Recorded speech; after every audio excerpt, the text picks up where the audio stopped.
मुस्कान India news में स्वागत है आपका। तो मैं आज आपको लेके आया हूँ रघुवीर नगर में, जो वाला वार्ड नंबर 108 में, जहाँ हम मिलाएंगे आपको पप्पू जी और रविंदर जी, जो चंदेला साहब हैं, वो हमारे इस टाइम थोड़े बिजी हैं, और उनके सपुत्र श्री गगन जी से हम मुलाकात करवाएंगे और पार्टी में कौन सी पार्टी में वो बिलोंग कर रहे हैं और कौन सी पार्टी से क्या क्या कार्य चाह रहे हैं क्षेत्र में और क्या क्या कार्य अधूरे रह गए हैं। तो आइए मिलाते हैं आपको हम गगन जी से। गगन जी, बहुत बहुत स्वागत है आपका हमारे मुस्कान इंडिया न्यूज़ पर, और हमारे व्यूअर्स और हमारे जो दर्शक हैं वो आपको देख रहे हैं, तो कृपया एक बार जो है पूरा परिचय दीजिए आप।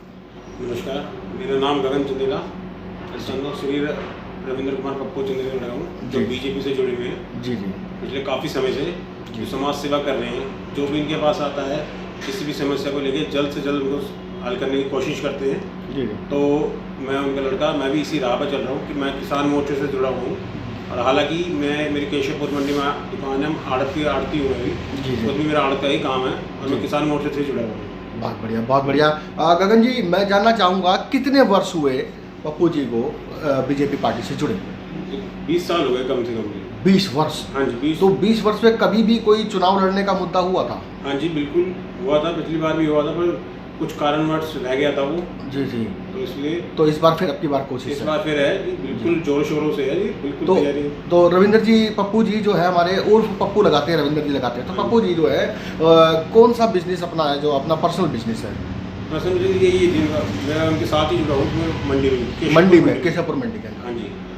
तो दर्शकों मैं आपको यहाँ बता दूं कि राजनीति का मुद्दा नहीं है, मुद्दा यहाँ पे देखिए, ये अपनी मेहनत भी कर रहे हैं और मंडी से भी जुड़े हुए हैं। ये ज़रूरी नहीं कि राजनीति से ही कुछ कमाना है, ये सिर्फ सेवा के लिए, सेवा मन में बसा हुआ है इनका, पब्लिक सेवा, तो पब्लिक सेवा के लिए बात कर रहे हैं। तो गगन जी, मैं जानना चाहूँगा, जिस क्षेत्र से आपके पिताजी यहाँ पे खड़े हुए हैं इलेक्शन में, क्या इस क्षेत्र में मेन कमियाँ क्या है? कोई 3 कमियाँ बताइए।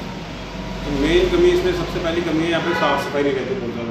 आप यहाँ पे एक बार आप खुद भी सर्वे करना, बिल्कुल भी बिल्कुल भी साफ सफाई नहीं रहती कहीं पर। जी जी जी।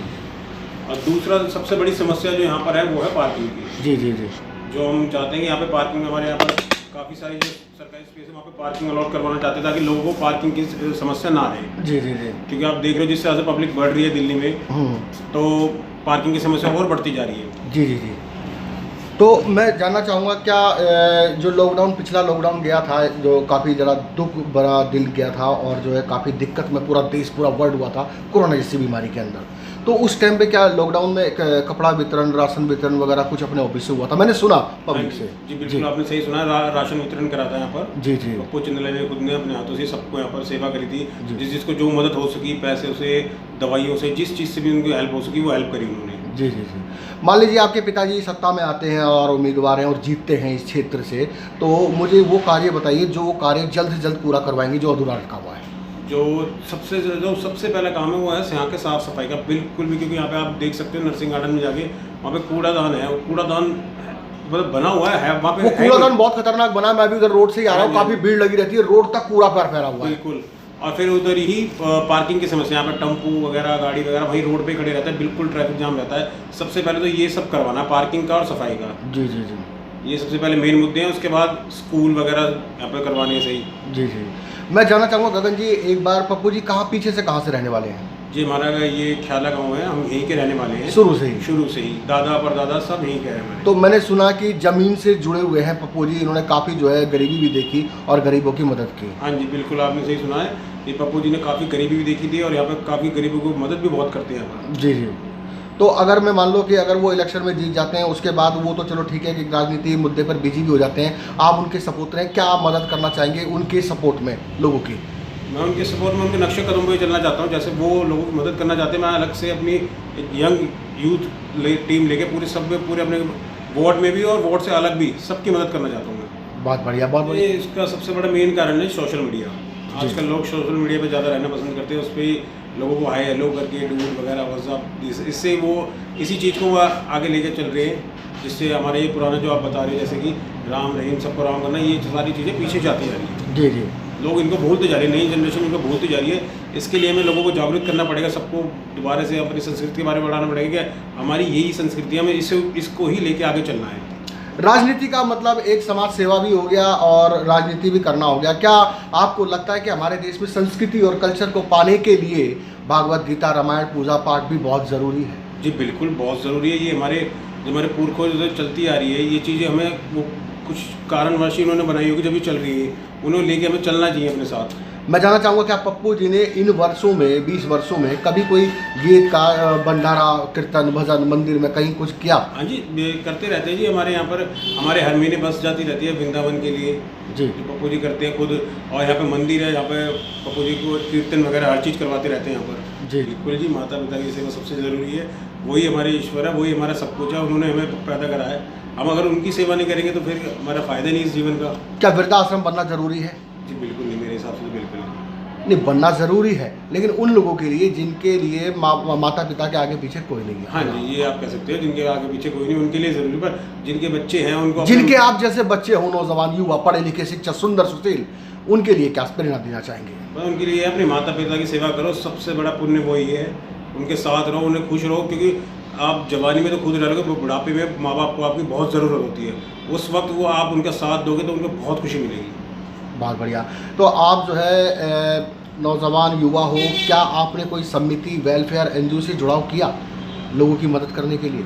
जी फिलहाल तो मैं किसान मोर्चे से जुड़ा हूँ, वहीं पे अपना किसानों के साथ काफ़ी मेरा लेन देन चलता है। वो तो मैं आड़ती वहाँ से काम होता है, तो उन पे ही ज़्यादा होता है। क्या आप किसानों के साथ रैली में थे? हाँ जी बिल्कुल थे। आपने आंदोलन किया? नहीं, आंदोलन नहीं, मैंने आंदोलन समझाया उनको, क्या रूल पास हुआ था क्या नहीं हुआ था। जी। और हालांकि मोदी जी ने वो रूल वापस ले लिया किसानों के सामने। वे बहुत बढ़िया काम किया, हमारे किसान सहयोग दिया, अच्छा किया बहुत, क्योंकि हमारा देश का नारा जय जवान जय किसान। जी जी जी जी। तो किसानों के आगे तो सभी मतलब नतमस्तक हो गए, तो क्या चीज़। चलिए मेरे दोस्त, जो है राजनीति के मुद्दे पे बहुत ज़्यादा बातें हो गई। मैं बात करूंगा हमारे समाज के ऊपर, जो हमारे देश में 30 त्यौहार भी लोग मनाते हैं, और इसी प्रकार से होली दिवाली नववर्ष सभी चीज़ आते हैं। तो अभी हाल ही में मकर संक्रांति नववर्ष आने वाला है, और पिछला साल जो गया है हमारा बड़ा दुख दर्द गया है, आप जानते हैं और सभी जानते हैं बड़ी बातें से। तो क्या कहना चाहेंगे अब की वर्ष और आगे से कैसा दिन लोगों का जाए, क्या कहना चाहेंगे नववर्ष पे? नववर्ष में मैं चाहता हूँ सबको पहले तो मेरी तरफ से सब भाई बहनों को नववर्ष की आर्थिक शुभकामनाएं। मैं यही चाहता हूँ कि आने वाले नववर्ष में सब अपने सबसे पहले तो सेहत का ध्यान रखें, हर चीज़ का रखें। और नववर्ष की सभी भाई बहनों को मेरी हार्दिक शुभकामनाएं, मकर संक्रांति की भी। और मैं चाहता हूँ सबका दिन मंगलमय हो और सबका दिन अच्छा जाए, सबका दिन अच्छा जाए। तो दोस्तों इसी प्रकार से हमारे साथ जुड़े रहिए। और हमने बात कराई जो है रविंदर जी के सपुत्र गगन जी से, जो गगन जी हैं पढ़े लिखे होनहार बच्चे हैं और काबिल बच्चे हैं, और जिनका जो है गोवा जाने का भी प्लान है, और जो है बड़ी खुशी की बात है। तो हम एक पोस्टर भी दिखाते हैं। इस टाइम ये पोस्टर जो है छपवाया गया है सभी देशवासियों के लिए। आगे देखो, तो ये पोस्टर दिखाया गया सभी देशवासियों के लिए। तो मैं इसको दिखाना चाहूँगा आपको, जो सभी के घर में जाएगा। इसमें रविंद्र कुमार जी, पप्पू जी, चंदेला जी नाम लिखा हुआ है, और ये गगन जी इनके सपुत्र के हाथ में है। और पूरे 9 वर्ष जो है 2022 का बना हुआ कैलेंडर सभी के घर में जाएगा।